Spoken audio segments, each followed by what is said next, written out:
Assalamualaikum warahmatullahi wabarakatuh. Berjumpa lagi dengan saya Coach Aldi. Saya adalah pengajar biologi di Brilliant Brain Gorontalo.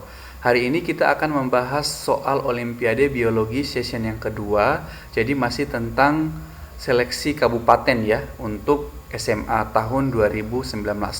Nah, bagaimana bentuk soalnya? Mari kita lihat. Nah, jadi di sini saya mengambil soal nomor 25 pada OSK Biologi 2019. Nah, ini adalah bentuk soalnya. Metamorfosis pada serangga merupakan proses yang kompleks dan melibatkan berbagai organ pada fase instar atau larva. Semua proses tersebut terangkum pada gambar berikut. Perubahan dari larva menjadi pupa berlangsung pada hari ke-5 sampai ke-7 setelah telur menetas. Nah, jadi ini adalah gambaran tentang proses metamorfosis pada serangga ya. Sebentar ini saya akan jelaskan bagaimana. Kemudian di sini terdapat dua percobaan ya, ada percobaan pertama dan percobaan yang kedua. Nah, supaya lebih jelasnya kita lihat berikutnya. Nah, jadi untuk percobaan yang pertama ini ya, jadi seorang siswa melakukan dua jenis percobaan pada larva dari kupu-kupu pada larva yang berumur 4 hari. Ya, jadi dia melakukan percobaan pada larva kupu-kupu yang berumur 4 hari. Ya.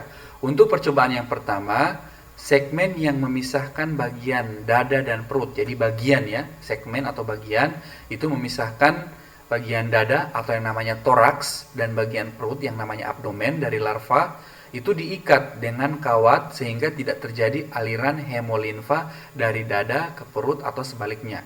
Nah, jadi hemolimfa ini adalah dia bentuk cairan yang terdapat dalam tubuh yang berfungsi untuk membawa sari-sari makanan dan sisa metabolisme. Jadi termasuk energi, zat makanan yang mengandung energi dan hormon ya, bisa juga.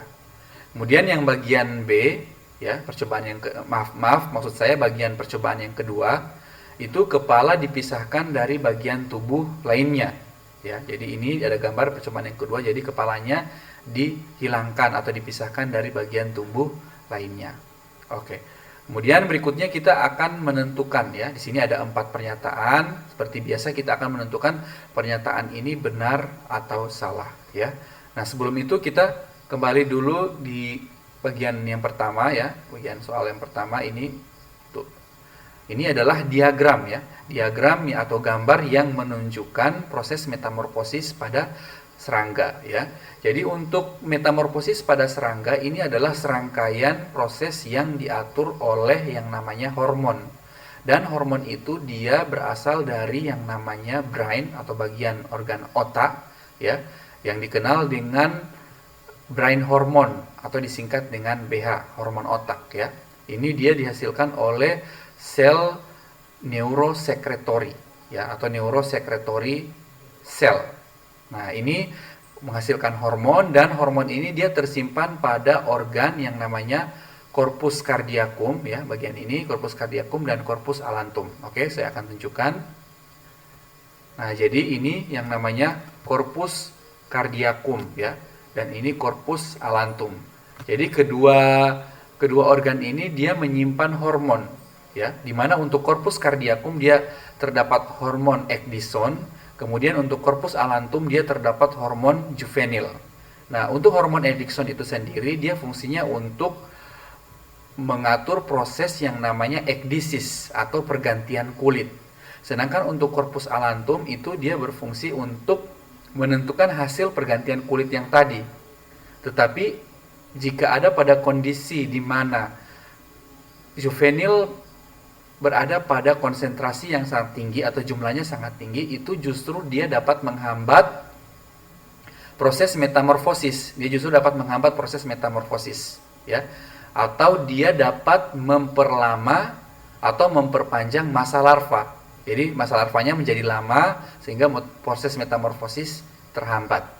Nah, itu adalah fungsi dari juvenil ya. Oke, kita kembali ke bagian bawahnya. Nah, jadi saya sudah jelaskan tadi, jadi percobaan satu ini adalah itu segmen yang memisahkan bagian dada dan perut itu diikat dengan kawat sehingga tidak terjadi aliran hemolimfa dari dada ke perut atau sebaliknya. Kemudian percobaan yang kedua, kepala dipisahkan dari bagian tubuh lainnya, ya. Jadi kepalanya dihilangkan, ya.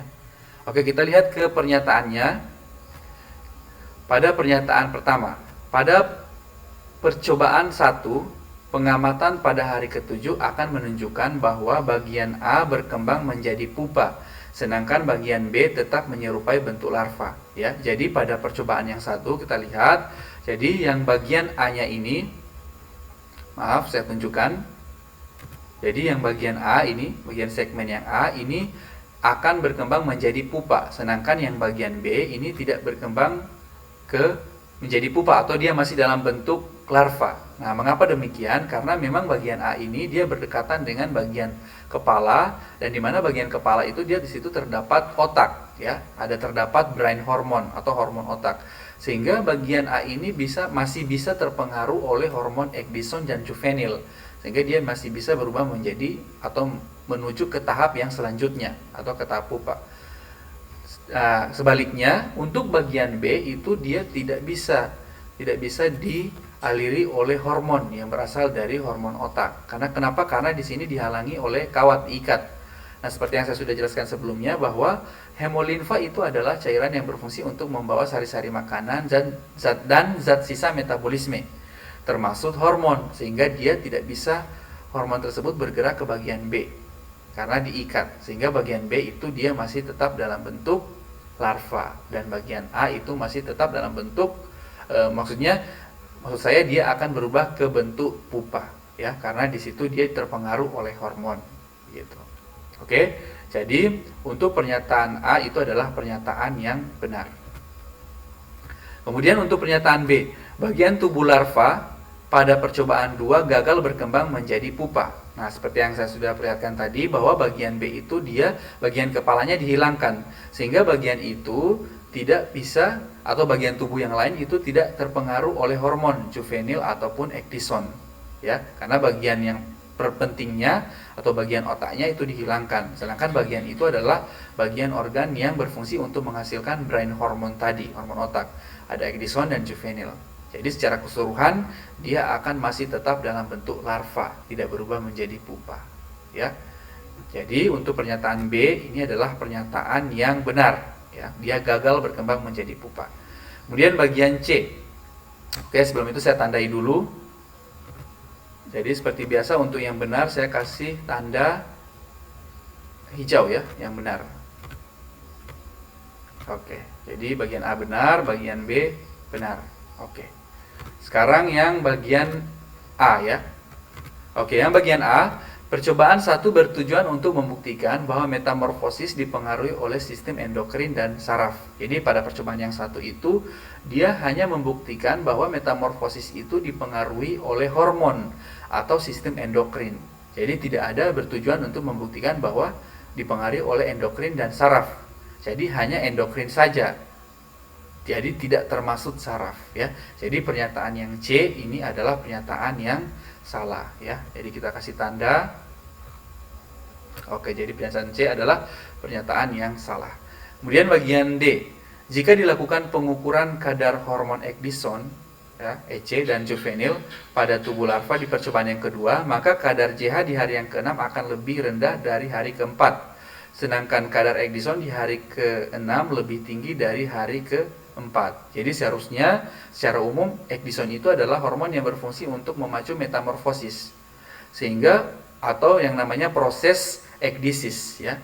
Sehingga untuk proses pergantian kulit itu biasanya terjadi pada hari-hari sebelumnya atau hari ke-4, ya. Jadi seharusnya itu hormon ecdison lebih tinggi kadarnya itu di hari ke-4 dan lebih rendah di hari ke-6, ya. Karena justru sebaliknya di hari yang ke-6 itu adalah hormon juvenil yang lebih tinggi, karena nantinya dia akan menentukan hasil dari proses pergantian kulit tadi, proses ekdisis.